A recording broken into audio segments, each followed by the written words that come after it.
નમસ્કાર મિત્રો, વસુંધરા એકેડમીમાં આપ સૌનું સ્વાગત છે. આપણે ટાટ હાયર સેકન્ડરી મુખ્ય પરીક્ષા, ટાટ સેકન્ડરી મુખ્ય પરીક્ષા અને ગુજરાત સરકારની અન્ય ભરતી પરીક્ષાઓ કે જેમાં મુખ્ય પરીક્ષાની અંદર ગુજરાતીની મુખ્ય પરીક્ષા આવે છે, જેમાં નિબંધ જે છે એક ટોપિક છે, તો એ તમામ માટે ખૂબ જ ઉપયોગી એવા વિવિધ નિબંધો જોઈએ છીએ. એમાં આજનો પહેલો નિબંધ છે મોંઘવારી અને આર્થિક અસમાનતા, વિકાસ અને વાયદા વચ્ચેની ખાઈ. 21મી સદીનું ભારત આજે આર્થિક ક્ષેત્રે વિશ્વની અગ્રણી સત્તા બનવા તરફ ઝડપથી આગળ વધી રહ્યું છે. પરંતુ આ આર્થિક પ્રગતિની સમાંતરે જે બે મોટી સાંપ્રત સમસ્યાઓ દેશને અંદરથી કોરી ખાઈ રહી છે તે છે મોંઘવારી અને આર્થિક અસમાનતા. બજારમાં વધતા જતા ભાવોએ સામાન્ય અને મધ્યમ વર્ગના નાગરિકોનું જીવવાનું દુષ્કર બનાવી દીધું છે. જ્યારે બીજી તરફ દેશની મોટાભાગની સંપત્તિ ગણ્યા ગાંઠિયા લોકોના હાથમાં કેન્દ્રિત થઈ રહી છે. નેલ્સન મંડેલાએ આ વૈશ્વિક પડકાર વિશે સાચું જ કહ્યું હતું કે ગરીબી અને અસમાનતા એ કોઈ કુદરતી આપત્તિ નથી, પરંતુ તે માનવસર્જિત છે અને તેને યોગ્ય નીતિઓ તથા મનુષ્યોના સામૂહિક પ્રયાસો દ્વારા જ નાબૂદ કરી શકાય છે.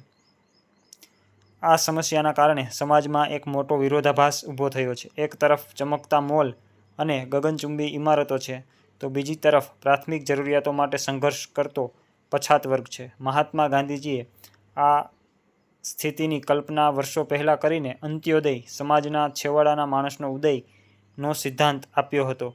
ગાંધીજીનું અમર વિધાન હતું કે કોઈપણ દેશ કે સમાજની પ્રગતિનું સાચું માપદંડ તેના સૌથી ધનિક નાગરિકની વૈભવશાળી સ્થિતિ પરથી નહીં, પરંતુ તેના સૌથી ગરીબ અને વંચિત નાગરિકની સ્થિતિ પરથી નક્કી થાય છે.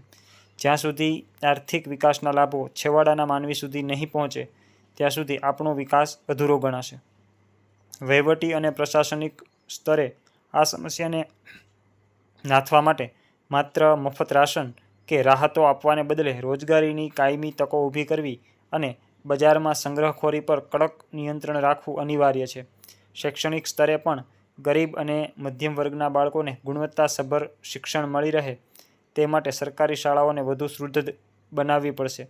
અમેરિકન પ્રમુખ અબ્રાહમ લિંકને કહ્યું હતું કે જે રાષ્ટ્ર પોતાના સામાન્ય નાગરિકો આર્થિક રીતે સક્ષમ બને તેવું માળખું તૈયાર નથી કરી શકતું, તે રાષ્ટ્ર ક્યારેય લાંબો સમય સ્થિર રહી શકતું નથી. મોંઘવારી પર કાબૂ અને આર્થિક ન્યાય એ જ લોકશાહીની સાચી સફળતા છે. ત્યાર પછીનો નિબંધ છે સર્વગ્રાહી મૂલ્યાંકન અને વિદ્યાર્થીઓનું માનસિક સ્વાસ્થ્ય, કન્ટિન્યુઅસ એન્ડ કોમ્પ્રિહેન્સિવ ઇવોલ્યુશન એટલે કે CCE. સાંપ્રત સમયમાં શિક્ષણ ક્ષેત્રે આવેલો સૌથી મોટો વહીવટી અને શૈક્ષણિક સુધારો એ પરીક્ષા પદ્ધતિમાં થયેલું પરિવર્તન છે. વર્ષોથી ચાલી આવતી પરંપરાગત પરીક્ષા પદ્ધતિ માત્ર 3 કલાકના પેપરના આધારે વિદ્યાર્થીના આખા વર્ષની મહેનતનું મૂલ્યાંકન કરતી હતી, જેના કારણે વિદ્યાર્થીઓ ભારે માનસિક તણાવ અનુભવતા હતા. આ સંદર્ભમાં પ્રખ્યાત ચિંતક કૃષ્ણમૂર્તિનું એક વિધાન યાદ આવે છે કે સાચું શિક્ષણ વિદ્યાર્થીને મુક્ત અને નિર્ભય બનાવે છે, ડરપોક નહીં. આ ભયમુક્ત વાતાવરણ ઊભું કરવા માટે જ આધુનિક શિક્ષણમાં સતત અને સર્વગ્રાહી મૂલ્યાંકન એટલે કે CCE પદ્ધતિ અમલમાં મૂકવામાં આવી છે. આ નવી પદ્ધતિનો મુખ્ય ઉદ્દેશ ધોરણ 3થી 8ના પ્રાથમિક સ્તરે વિદ્યાર્થીઓના માત્ર ગોખણપટ્ટીના જ્ઞાનને ચકાસવાનો નથી, પરંતુ તેમના સર્વાંગી વિકાસને માપવાનો છે. બાળક વર્ગખંડમાં કેવી રીતે વર્તે છે, તેની રમતગમતમાં કેવી રુચિ છે, વક્તૃત્વ, ચિત્રકલા કે સંગીત જેવા ક્ષેત્રોમાં તેનું પ્રદાન કેવું છે, આ તમામ બાબતોને પરિણામપત્રકમાં સ્થાન આપવામાં આવ્યું છે. આલ્બર્ટ આઇન્સ્ટાઈને ખૂબ જ સચોટ કહ્યું છે કે જો તમે કોઈ માછલીની લાયકાત તેની ઝાડ પર ચડવાની શક્તિથી નક્કી કરશો તો તે આખી જિંદગી પોતાને મૂર્ખ જ સમજશે.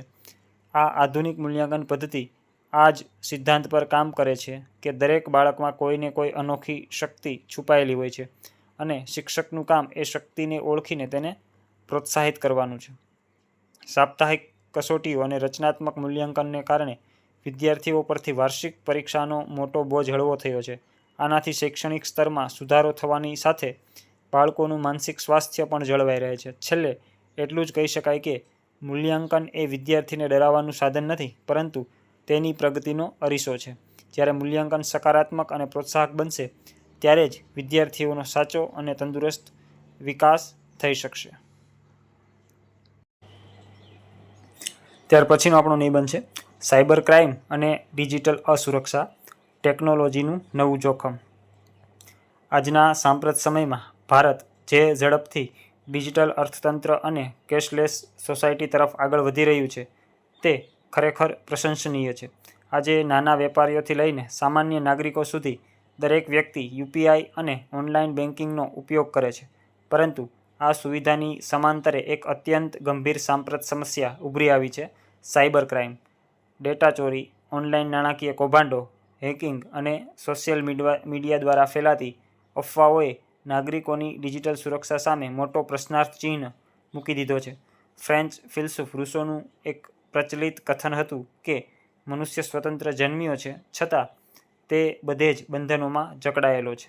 આજે આ બંધનો આભાસી દુનિયાની ડિજિટલ સાંકળો અને અસુરક્ષાના સ્વરૂપમાં આપણી સામે છે.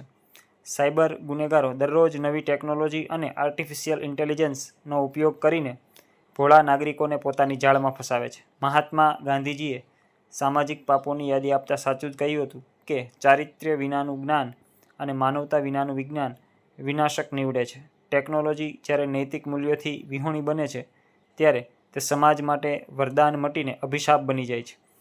ઓછું ભણેલા કે વયસ્ક નાગરિકો જ નહીં પણ શિક્ષિત યુવાનો પણ ઘણીવાર ડિજિટલ સાક્ષરતાના અભાવે સાયબર ફ્રોડનો ભોગ બને છે. આ સમસ્યાને ડામવા માટે પ્રશાસને માત્ર નિયમનકાર બનવાને બદલે સક્રિય સુગમકર્તા બનવું પડશે. સાયબર સેલને વધુ મજબૂત કરવો, કડક કાયદાઓનું અમલીકરણ કરવું અને શાળાઓમાં ધોરણ 3 થી 8ના સ્તરેથી જ બાળકોને કોમ્પ્યુટર શિક્ષણની સાથે સાયબર સેફ્ટીના પાઠ ભણાવવા એ સમયની મોટી અનિવાર્યતા છે. સ્વામી વિવેકાનંદના વિધાન ઉઠો જાગો ને કેન્દ્રમાં રાખીને આપણે ડિજિટલ સાક્ષરતા અને જાગૃતિનું ધ્યેય પ્રાપ્ત કરવું પડશે, જેથી આધુનિક ટેકનોલોજીનો ઉપયોગ દેશના વિકાસમાં સુરક્ષિત રીતે થઈ શકે. ત્યાર પછીનો આપણો નિબંધ છે શ્રમનું ગૌરવ અને વ્યાવસાયિક શિક્ષણ, આત્મનિર્ભર ભારતની બુનિયાદ. આપણા દેશમાં વર્ષોથી એક એવી માનસિકતા ઘર કરી ગઈ છે કે માત્ર વ્હાઇટ કોલર જોબ, ઓફિસની નોકરી કે ડિગ્રીઓ જ ઉચ્ચ દરજ્જો આપે છે, જ્યારે શારીરિક શ્રમ કે હસ્તકલાને નીચી નજરે જોવામાં આવે છે. આ વૈચારિક મર્યાદાના કારણે આજે દેશમાં કરોડો શિક્ષિત બેરોજગારો ઊભા થયા છે, જેમની પાસે ડિગ્રીઓ છે પણ બજારને જરૂરી એવા કોઈ કૌશલ્યો નથી. મહાત્મા ગાંધીજીએ આ ગહન પ્રશ્નનો ઉકેલ વર્ષો પહેલાં પોતાના બુનિયાદી શિક્ષણ નઈ તાલીમના મોડેલમાં આપ્યો હતો. ગાંધીજીનું વિધાન હતું કે હસ્તકલા દ્વારા અપાતું શિક્ષણ બાળકના મગજ, હાથ અને હૃદયનો સમન્વય કરે છે અને શ્રમ પ્રત્યે આદર જગાડે છે. નવી રાષ્ટ્રીય શિક્ષણ નીતિમાં ગાંધીજીના આ જ ગહન વિચારને પુનઃજીવિત કરીને ધોરણ 6 થી 8ના સ્તરે બેગલેસ ડેઝ, દફતર વિનાના દિવસો અંતર્ગત સ્થાનિક કારીગરી અને વ્યાવસાયિક કૌશલ્યોનો સમાવેશ કરવામાં આવ્યો છે.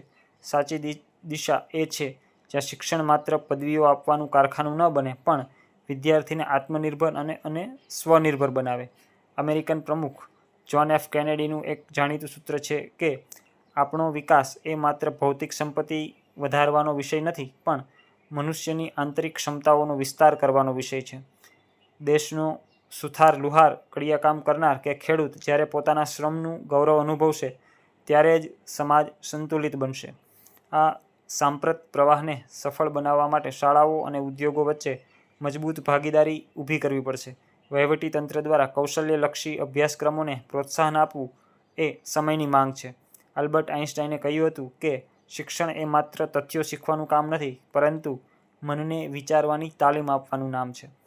જ્યારે આપણી યુવા પેઢી હાથથી કામ કરવામાં નાનપ અનુભવવાને બદલે તેને ગૌરવ ગણશે ત્યારે જ સાચા અર્થમાં આત્મનિર્ભરતા તરફ કદમ માંડી શકશે અને દેશનો આર્થિક વિકાસ નવી ઊંચાઈઓ સર કરશે. તો મિત્રો, અહીંયા આપણે 4 જેટલા નિબંધો જોયા છે. આ નિબંધો જે છે તમને આવનારી મુખ્ય પરીક્ષામાં ખૂબ જ ઉપયોગી થવાના છે. તો આ જે નિબંધ છે જો તમને ગમ્યા હોય તો અમારી જે ચેનલ છે એને સબસ્ક્રાઈબ કરજો, વિડીયોને લાઇક એન્ડ શેર કરજો. Thank you.